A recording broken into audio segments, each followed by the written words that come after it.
Hello, everyone. Welcome to the Fringe podcast, episode number 11. Patrick and I, Sarah, are here today, and we are going to talk about my new role of chaplaincy in healthcare. Hey. So this is a big transition you've gone through with work stuff, and I've been privileged to obviously live with you. We're married, and you've had some really powerful moments that I just thought would be cool. Why don't we just start with kind of what is a chaplain in a hospital? What role do they serve? What's the unique, you know what I mean? Like there's a lot of things that people don't realize, like what that role is. Mm-hmm. Why don't you talk about that, and then we can get into some of the interaction. Yeah, it is interesting. A lot of people have no idea what the role of a chaplain is. Even like staff in the hospital, I feel like aren't always well educated on exactly what we do. So the role of a chaplain, really there are several fields typically that chaplains go into. There's military chaplains, there's chaplains in a prison setting, there are corporate chaplains for some companies, and then there are like healthcare chaplains where you would either be like at a hospital site or at a hospice center. So the role of a chaplain, it's very different than a pastoral role. You are basically there to meet the spiritual and emotional needs of the person you're meeting with. And it doesn't matter what faith tradition background they have or if they have none at all. The goal is never to proselytize or convert them to your faith or to convince them that there's a God. It's never about that. And that's, I think, the biggest misconception that people have. Like I'll walk into a room and someone will say, oh, no, thank you. I don't need to see a chaplain. I'm not a religious person. And they don't realize like that's not the goal here. The goal here is not to talk about your religion, or if that brings you comfort and that's where you are, then yes, we're there to talk about that, nurture that, support that. But even if you do not consider yourself a religious person, we're still there to support you emotionally and spiritually. And so the definition of spirituality is whatever brings a person meaning and purpose in their life. And so it's a much broader kind of term and role than just a typical pastoral role, I guess you could say. Yeah, which a lot of people really are not cut out to do that. They couldn't do that. I definitely think that a lot of mainstream Christianity in particular would find it really difficult to walk into the room of someone who's Hindu or Jewish or Muslim or Buddhist and be able to go in there and, have a spiritual conversation without, praying in the name of Jesus or something like that. There's a lot there I want to get into. Let's just go there because I don't want to forget it. As I hear this, and, for some people, if you're part of, certain denominations, certain church worldviews, you would have a really hard time being in that environment. Like, oh, I just, I got to tell them about Jesus. I got to force this conversation. And I think that's a lot of places. That's a lot of churches. And it stirs up the question in me, like, what is it about American Christians that have such a hard time with the practice of presence? Mm-hmm. You know what I'm saying? And it doesn't, and we'll get into like your role and the way God's using you. It's amazing. It doesn't put a muzzle on you. Like you don't hide who you are. There are opportunities that you're able to share things from your walk with Jesus. You know what I mean? And people ask, and when these conversations come up, powerful things happen. But I've always thought that strange to me. I've always struggled with that. I've been in church environments where I was going through a really hard time. And honestly, bro, like I just wanted somebody to sit with me. Yeah. I didn't want the answer. I didn't want, somebody to fix it. I'm not even going to share that story. I'm going to leave that alone because it'll make me angry. But there's been a lot of situations. And there's been some amazing people along the way that knew how to do that. So why don't you speak to that? I think to answer your question about what is it about American culture that we do such a poor job at like the art and ministry of presence. I think one is that we're very detached and want to hold death and suffering at a distance versus other cultures where they embrace it and they believe and deeply value sitting with people in their suffering and going through proper mourning and having rituals that are supportive of that. You know, in American culture, like, how long are you giving off corporate America? Right. When you're grieving the loss of a loved one? Like, not near enough time, you know? Not that everyone's in the hospital is dying, but yeah, exactly.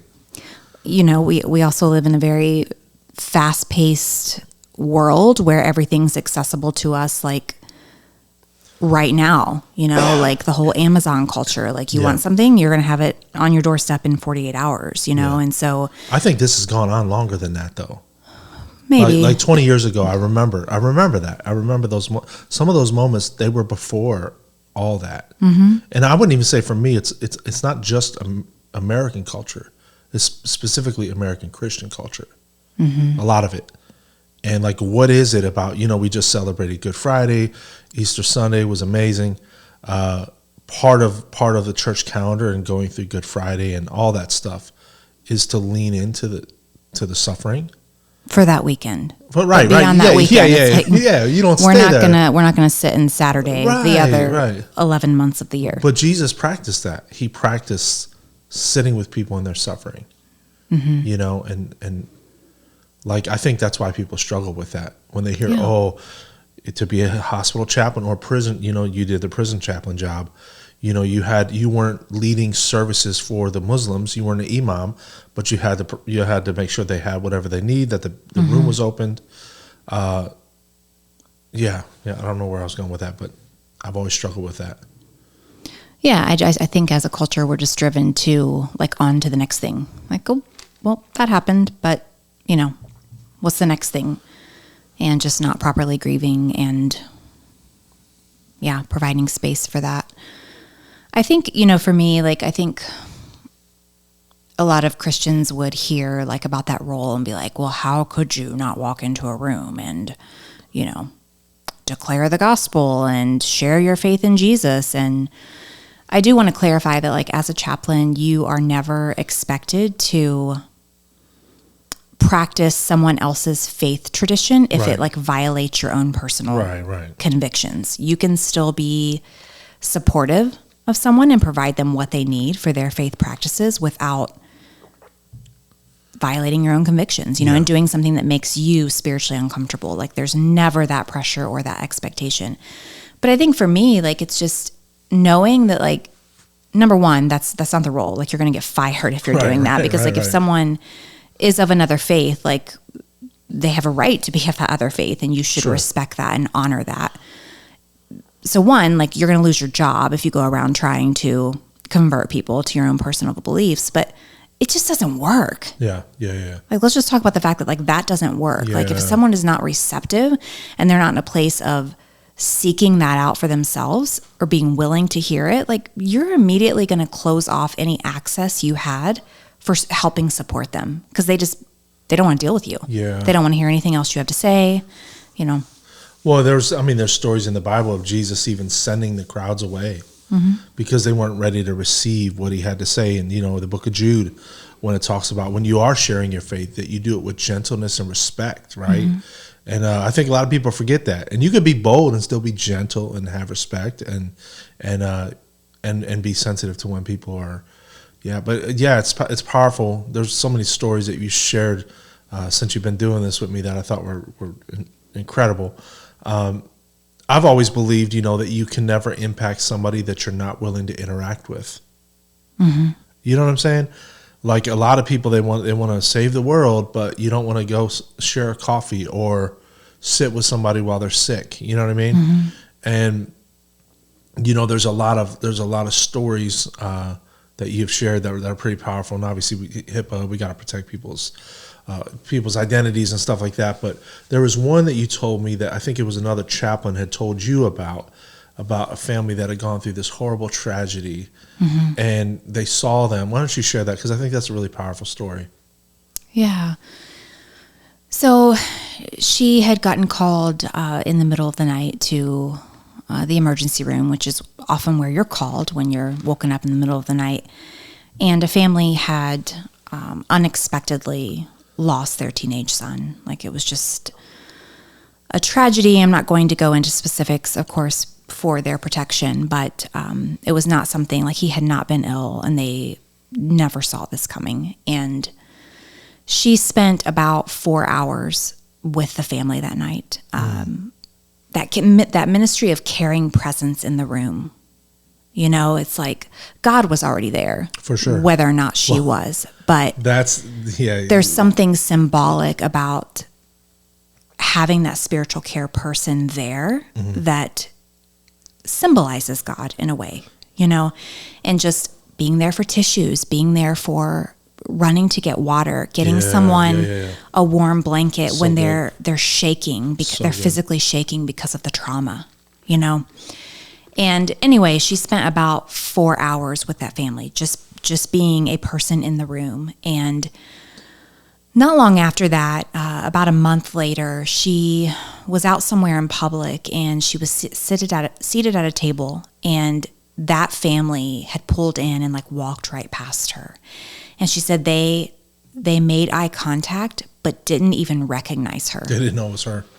After she had spent that amount of time with them. But she's like, you know what? That's okay, because that shows you how much trauma they had endured that night. You know, that on the worst night of your life, when life is never going to be the same again, there was a person that spent that amount of time with you in the room. Yeah. And you see them that short amount of time later, and your brain doesn't even make the connection that that's who they were. But I guarantee you they never forgot that somebody was in that room caring for them, going to get the blanket, going to get water, getting tissues, letting you know, I'm here, I'm praying, I'm here for whatever you need. Yeah. So good. Yeah, even just handing you water is huge. You know, it reminds me of that verse when it says, when you're doing good or when you're giving, don't let your right hand know what your left hand is doing. Right? And so the end game for service and practicing presence, right? It's not for someone to say, "Oh, thank you so much." It's just to do it, you know, because that's what he's done, right? And that's what he would do for us. And that's what he does do for us. I think is powerful. You touched on something that I think is powerful, and I've always pushed this too. And you know, this has got me in a little trouble sometimes, but I think I'm right. I'm wrong about a lot of stuff, and you know, I look back 3 years ago, 5 years ago, 10 years ago, my views on this or that have changed. And hopefully, if you're alive and you're growing closer to the Lord and you're digging through the Word, you're gonna change, and your theology is gonna change, your God view is gonna change, and it should grow. I heard somebody say on a podcast today, God's bigger than your theology. God's bigger than your doctrine. You know what I mean? And doctrine's important. Theology is important. But God's bigger than all that. But I love what you said. You know, oftentimes people will go, and there was a time in my walk with the Lord, I was convinced that I'm bringing God into this space. Like, well-intentioned and well-meaning, but bro, how arrogant. You know what I mean? How arrogant that we think that we just assume that there's no way that God could possibly already be moving in that situation. Yeah. Already be speaking to that person, you know? And, you know, I this is a funny story. I share it sometimes. I remember I got invited to preach at this huge church, you know, and I'm there, and like, I've never liked like the reserved seating up front. Like, you know, when you're the guest preacher, I get why they do that. You're closer to the stage. Like, it makes sense. But I just never liked it. I don't like being looked at. You know what I mean? Yeah. There's certain attention I don't care for. And so I sat halfway back, and like, I sit down. I've told you about this. I sit down, and you know, I'm wearing my normal clothes that I wear throughout the week. Like, I don't change clothes at church when I go to church. No judgment if you do. But I'm sitting there. I got a short sleeve shirt on. I'm always hot, so you know, all my ink is exposed. And this sweet lady next to me, she's like, you know, young man, the Lord loves you. You know, if you just let him, he could really do a work in your life. You know, God, if you just got to let him in. Forgive you for all those tattoos. He'll forgive. You know, he'll forgive you. And I'm just playing along. You know, because I know her mind's about to be blown. And I'm like, really? He'll do that for me? You know? I'm like, thank you. I really appreciate that. And so they, you know, they go through the deal, then they announce the guest speaker. And I get up and I walk off the stage, you know. But and she was, thank God for that lady. Who knows, right? I mean, yeah, well-intentioned. I'm not judging her. I think you should, by all means, always share. And it did encourage me that she cared enough about me as an individual. But it's like, bro, before you assume, you know what I mean? Yeah. That God's not present in that hospital room or that situation, or, you know, you go to talk to that. I can't tell you how many times I've talked to homeless people or somebody that you would think would never understand God or any of this stuff. And I leave and I'm like, thanks for the sermon, bro. Like, yeah. I needed that, you know, but I think that's powerful. Yeah. It's that knowing that, like, there's nowhere that God is not. No darkness, there's nowhere that he is not. You know, I think of that verse in Revelation that's always kind of been mind-blowing to me, where it talks about heaven is his throne and the earth is his footstool. Like, it's all of space is his, and he takes up all of it, you know? And just that, and knowing that, like, I am not bringing him anywhere, I'm joining him. There you go. I'm partnering with him. There you go. When I enter a room. And that looks very differently from each room that I enter, you know? One of the chaplains that has been a mentor for me in this process, one of the questions that, you know, the group of interns asked her was, what is your measure for a good spiritual care visit encounter? And she said, if I can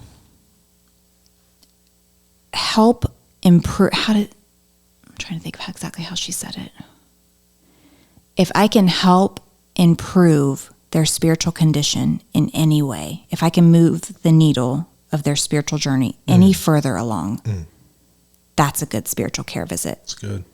And some people are so wounded by the church in particular, or, you know, they have a faulty perception of God, and you may have anger or just distance. They want nothing to do with him. And so if by going into their room and respecting them as a person, just letting them know, like, I don't care if you never come to the same conclusion about God that I have. I still care about you as a human being, about your emotional and spiritual well-being. I still care about how you're handling this journey of being in the hospital, of getting this diagnosis that's unwanted. And I'm not here for my outcome. I'm here for yours. I'm not here. I would still be here if you never come to the same conclusion that I do. Like, there's something about that I think, just the goodness of humanity and being shown unconditional love and care with no agenda. Isn't that Jesus, though? That helps move people a little further along. I mean, look at Judas. Seriously. Like, he knew what he was going to do, and he still, there was no, it's powerful. Yeah. And people see through that stuff. They see through, man, you're just looking for an angle. You've just come here for one reason. You don't really care to listen to me or to hear my story, or, you know what I mean? People pick up on that. There's a couple of stories and I don't know which ones you want to share about a few visits you've had in the last, I don't know, month or so, but there were a few that were so powerful. I'd love for you to share any one of those. I mean, I think I had one, recently where I went in and it was an elderly lady, and she just shared with me about some profound loss that she had experienced in her life, about one of her adult children that she had lost recently. And then she went into, the story of losing one of her children years ago at a very young age, like with a freak accident. And the amount of like joy and peace and just still being convinced of the goodness of God and how good God had been to her in particular was just unraveling in a way, and just encouraging and convicting to me and beautiful, I actually had to decompress after that visit for about 10 minutes. I went to the family room down the hall where, families gather on the unit.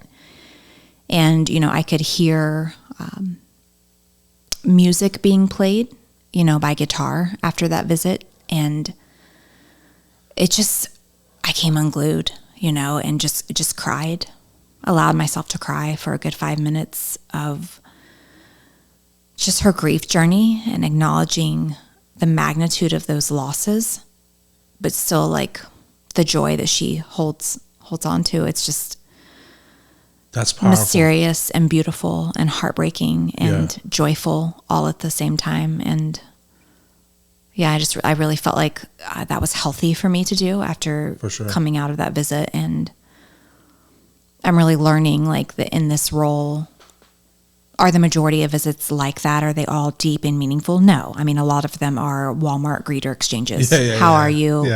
How's your hospital stay? Good. Do you need anything? No. In and out.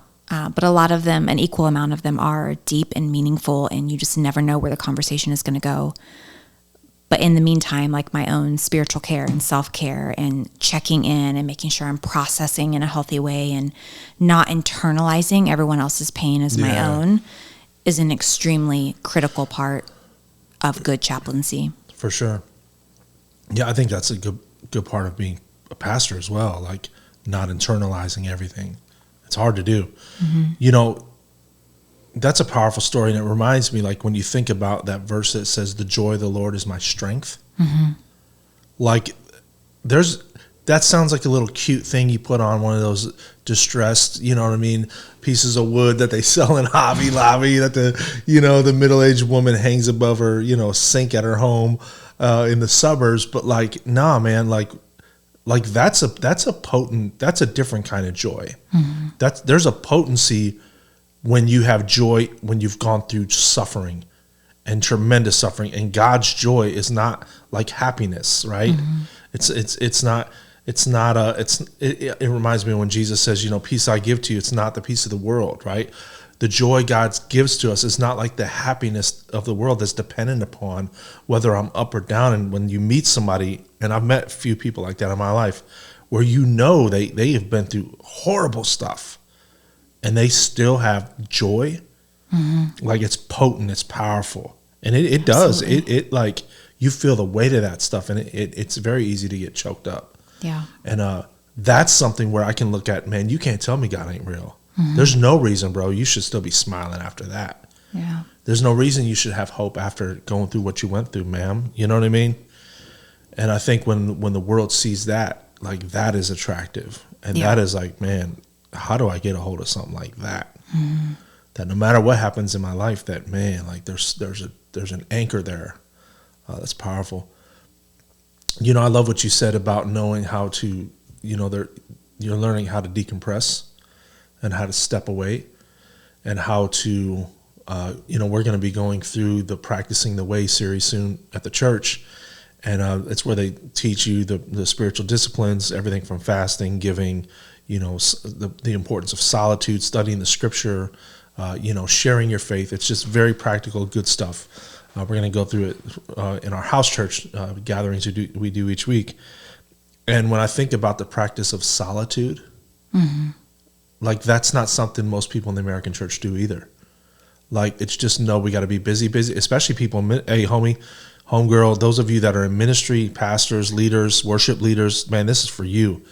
If you just go, busy, give. Hey, other chaplains out there, you might be listening, and just go, and you never know how to withdraw to a solitary place in a process, and to let God pour back in, like it will fry you. And how do I know that?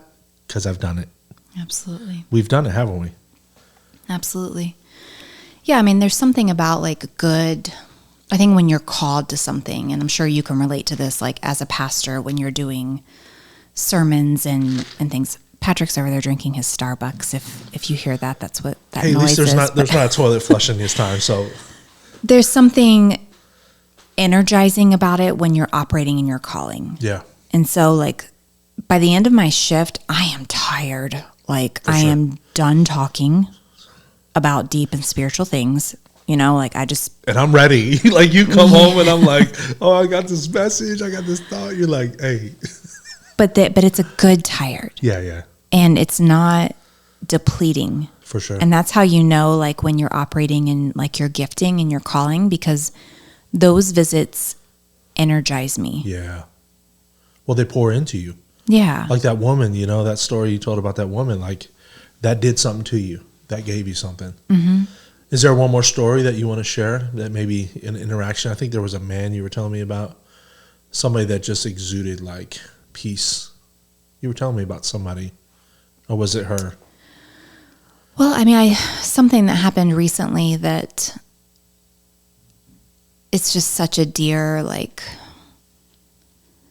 memory to me. Gosh, it's hard not to get choked up. So I went in to see this elderly gentleman, and he just has so much going on with him medically that's kind of happened all of the sudden. And again, just exudes that joy, that peace, that total rest and trust in the care of God. Yeah. That even though I'm going through this, like, I am in God's hand. Yeah, that's the story. And it's okay. And I, of course, asked him if I could pray for him before I left the room. And he holds out his hand, which doesn't always happen. Most of the time, I don't hold hands with patients.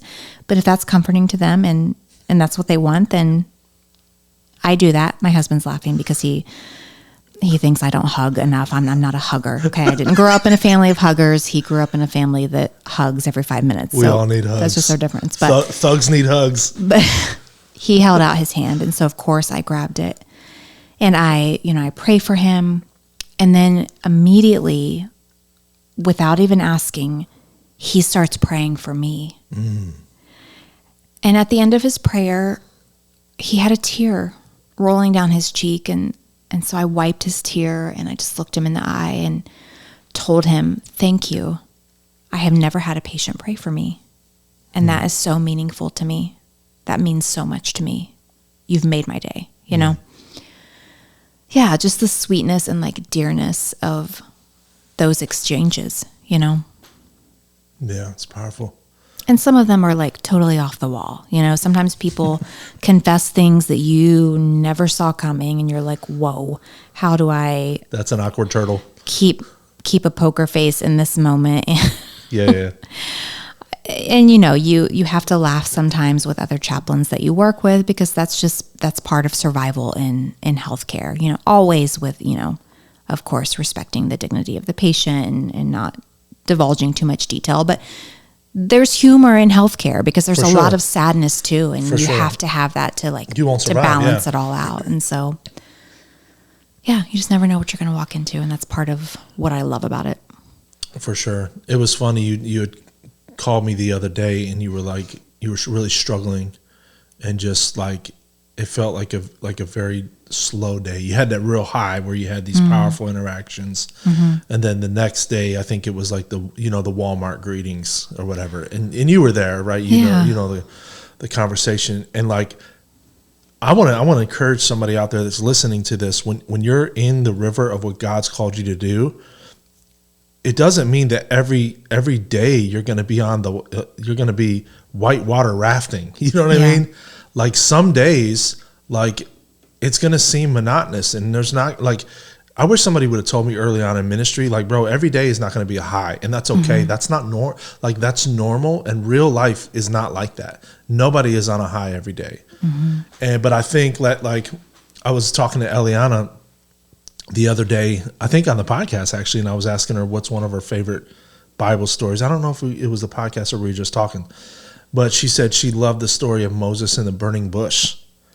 And I said to her, Eliana, you know what one of my favorite lessons from the story of the burning bush is that I've heard?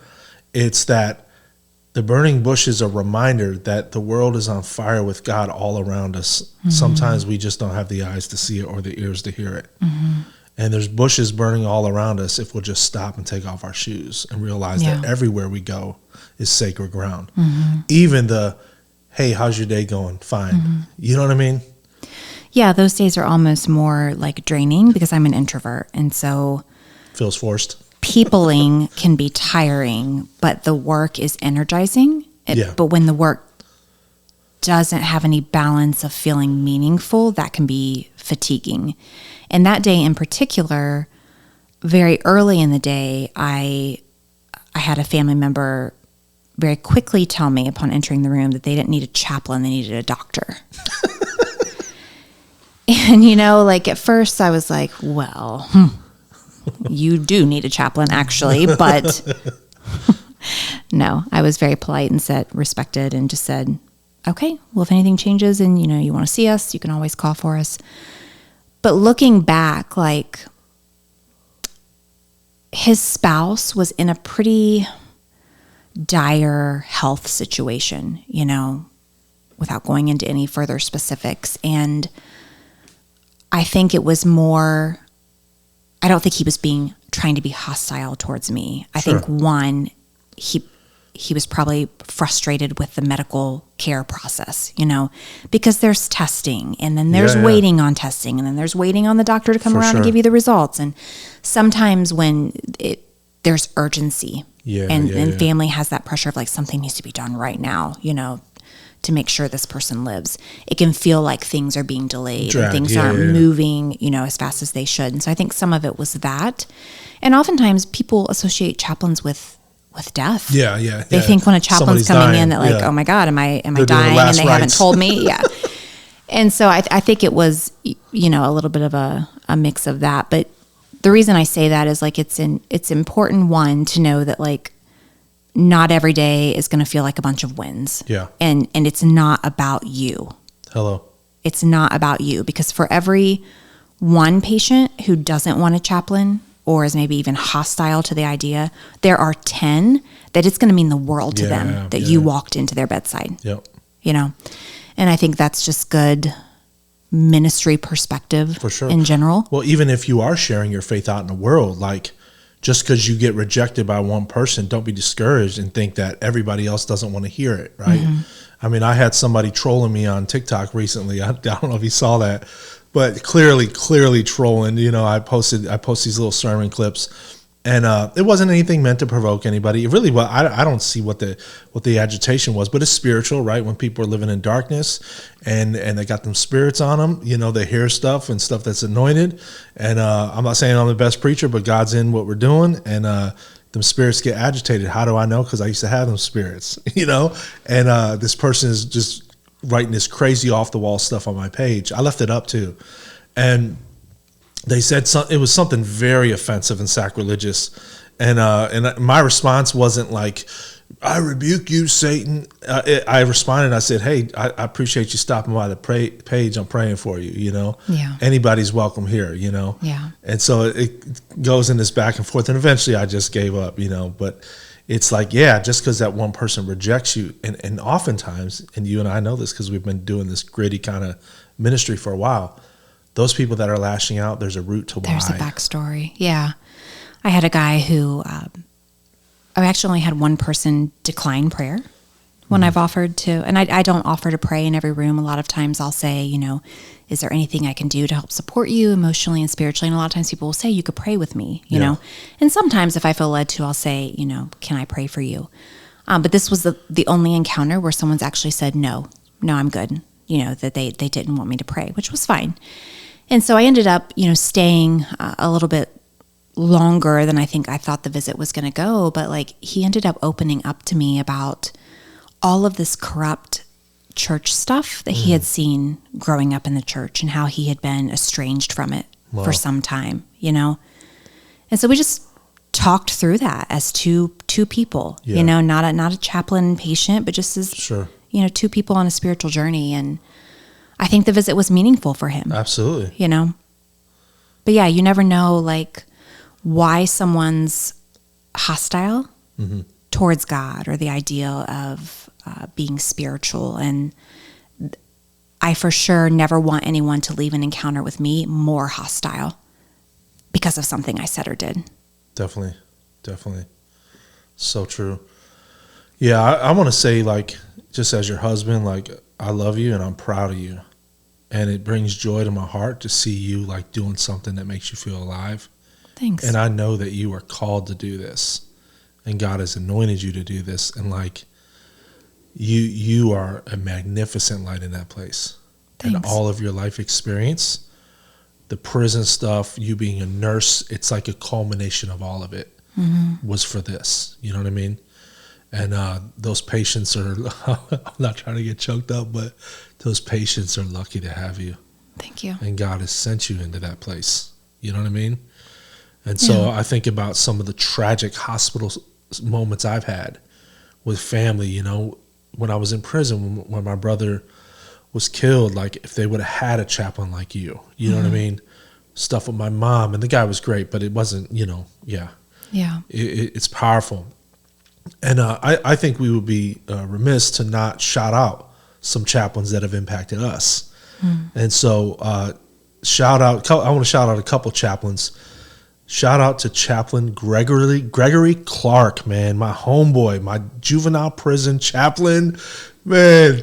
Chaplain Clark, man, I was his little mini me.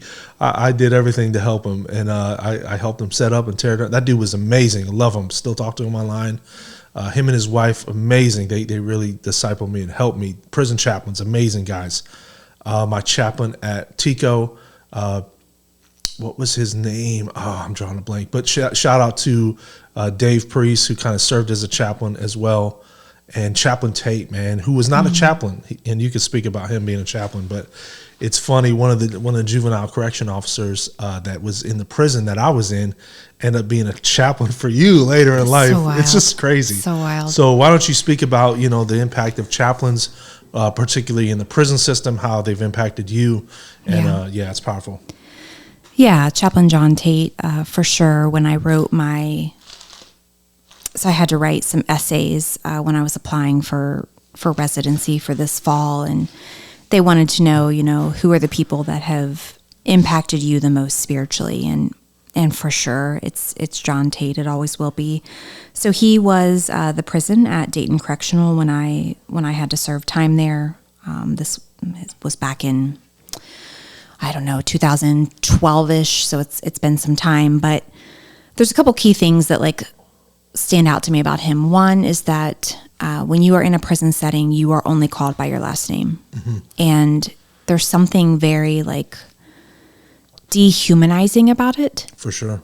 You know, dissociating, which is done on purpose. And I do understand the purpose of that, to prevent like unhealthy relationships, personal feelings towards, you know, between staff in the prison and inmates.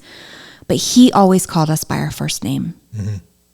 And there was something so, just returning you to yourself. Yeah. And like, with no weird agenda, removing the shame, and not an ounce of being inappropriate at all. He treated us all equally.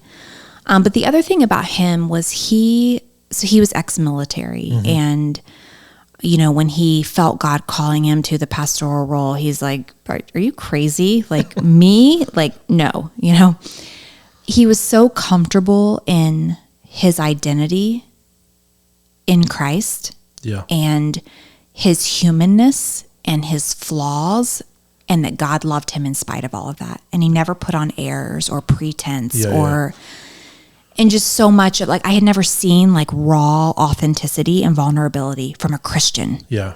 And like that. And it completely transformed me.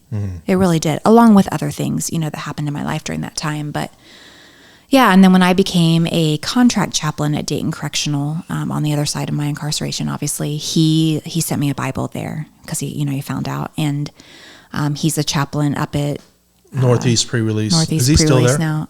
I think he may have moved somewhere. No, he is still there. He's still there. But yeah, he sent me a Bible and just, you know, wrote my name on the inside of the cover, and it's just said like, you're living out your calling. Yeah. You know, and he'll always hold a special place in my heart for sure. Definitely. It's powerful, man. I want to tell you, if you're listening out there and you're a follower of Jesus, you're a disciple, you're called to be a chaplain, homie, wherever you are. To your family, the people around you, you know, your sphere of influence, people on your job, people that you interact with on a daily basis. It's a powerful thing when we can practice presence, when we can listen more than we talk. right? When we can listen, not just to respond, but to absorb and to feel what people are saying. Mm-hmm. And when we do speak, and the Bible speaks about a word spoken in due season, it's a good thing. When we do speak and God does give that thing for us to share, it's so much more powerful, man. And when somebody's ready to receive it, that's when you see massive transformation. But yeah, chaplaincy to me, it's amazing. I love it. I think it's a high calling. You know, we've had loved ones in hospice. Shout out to all the hospice chaplains, man. You talk about a sacred, holy calling. It's beautiful. It's beautiful, the ability to sit with somebody at their darkest. Mm-hmm. And if I think about any embodiment of Jesus, like that's the story of the gospel. We were all sitting in darkness, right? Mm-hmm. And we saw a great light, and the word became flesh and moved into the dark world, to the neighborhood, to the refuse, right? To the sin and the struggle. And Jesus entered the human struggle. And I just encourage you, man, you know, as you go throughout your week, you go throughout your life, man, sometimes just sitting with people is a powerful, powerful witness. And it doesn't mean you can't share. It doesn't mean you can't boldly proclaim the gospel. But you might need to sit and shut up for a while first. Mm-hmm. And that will give you credibility and give you the opportunity. Well, they'll be willing to listen to what you have to say. I just want to say one more thing about that. Like, the biggest misconception I had going into this was that I needed to be the point person in the room who had the answers. Mm. And the biggest thing I've learned, it was how false that is. So I don't need to have the answers at all. It's all about listening. Mm-hmm. Sometimes it's a silent and supportive presence, but it's all about, the training is specified in asking the right questions to help guide that person to the answer within themselves. Yeah. Well, not about them figuring it out for me. And sometimes there is some leading and some guiding that, you know, in direct conversation and talking about healthy boundaries with people and quoting parts of the Bible if that's appropriate in the conversation. But more often than not, it's more question asking and reflective listening, very similar to what you would do in counseling. Very similar to what Jesus did. Mm-hmm. He asked many questions. Yeah. And that's how he helped people find their way to the truth, you know? Yeah, it's fascinating. It's fascinating. You know, when I think about it, that's always frustrated me as well as a pastor. There's this pressure to be the Bible answer man, mm-hmm. or, you know, to be the Bible answer woman. If you're a worship leader, you're in any type of church leadership. What is it about the human condition that we just we're unable to admit, dude, I don't know what the answer is to that, but we can find it together. You know? Sometimes. I think and sometimes you can't. Sometimes it's a mystery. Some existential questions will never be answered on this side. But I'm just saying, you know what I mean? Like, well, what about this? I think it's pride, especially for pastors, you know? I personally am weary of people who have all the answers. Yeah. Let me learn from someone who, I only want to learn from someone who's like, look, I'm suspicious. Dude, I don't have it all figured out. I'm suspicious of people like that. I don't trust people like that.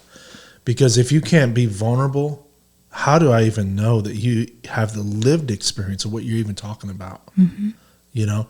And it doesn't mean, obviously, as a pastor, like I hold the scripture, man, higher than anything. Like that book is everything. It's the foundation of everything. And I better know something, you know what I mean? But that book is also alive, and it's not a stagnant, flat, one-dimensional piece of literature that we're reading. It's the living Word of God, right? Mm-hmm. And well, it's this acknowledgement that like God can be intimately known, but He's still a mystery. Yeah. And in our humanness, we could never mentally grasp the magnitude and sovereignty and wonder of Him, not on this side of eternity. And anyone who pretends that they can, pump the brakes. Yeah. There's a guy, he's an apologist. It's an old video, and there's like a debate between this Christian apologist and this atheist. And he's like, if God can fully be comprehended by my 3-pound brain, He's not God. Yeah. But this weekend I'm preaching on the theme. It's going to be a series. It's called "When God Changes Your Name," right? And I'm going through all the examples where there's a lot where God changed the names of people. And one of the people that I'm talking about is Saul, who was known as Paul. There's a lot more going on to that than it just sounds like. But Paul was this guy who had all the answers. He was the answer man. He was a Pharisee of Pharisees, a Hebrew of Hebrews, from the right tribe. He was circumcised on the 8th day. And it says later, and this is him talking, like, dude, I was that guy. I was the guy that I could walk into the room and I could give every answer to that patient. I was the preacher that I had the whole entire Bible memorized. You know what I mean? I was that guy. But when I encountered Jesus, I counted all as dung for the riches of knowing Jesus.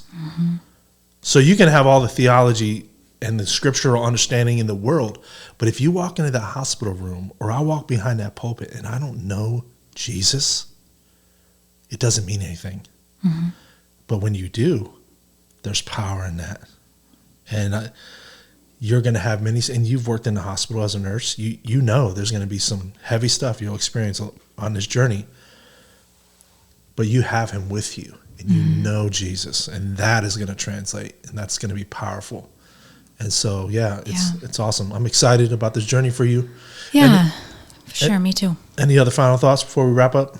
I was just thinking, if anyone has any questions, like I love this. I could talk about it all day. I would love to hear those questions. I would love to do a part 2 at some point and answer some of those. But what would be the best way for people to submit those questions? You can drop a comment on social media or shoot us a direct message on our YouTube page. If you're not subscribed on YouTube, subscribe. It's just under the Fringe podcast. We are on all streaming platforms: Spotify, Amazon Echo. We're on iTunes and Apple, of course. But yeah, help us get the word out, man. These are powerful stories, powerful conversations. If you know somebody that's interested in being a guest on the podcast, you have an idea for a theme or a topic, we would love to hear from you. Ladies and gentlemen, we love you. We appreciate you. Thank you for joining us again for this episode, number 11. There's way more than 11 episodes, but we lost some. The Fringe podcast. Thank you for joining us. Grace and peace. Peace.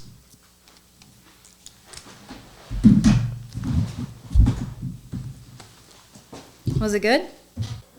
Why do I feel like we've done way more than 11 episodes? Because we have. Did we lose some of them? Yeah, we did, unfortunately. It's all right. Wait till I get situated and then. We need to eventually do Death of a Dream. That'd be good. Yeah. I'm not ready for that yet, but. Yeah, that'd be good. I dig that. Is your phone on silent? Yeah.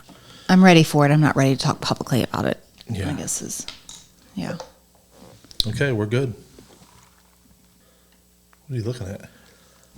That picture you took of me in Miami. Anything you have in your mouth, the microphone's going to hear it. You know that, right? Yeah. It will pick up on everything. I'm the one that edits. Go ahead. Are we ready to start? Yeah, it's recording. Can you start over? I'm going to edit that out anyways.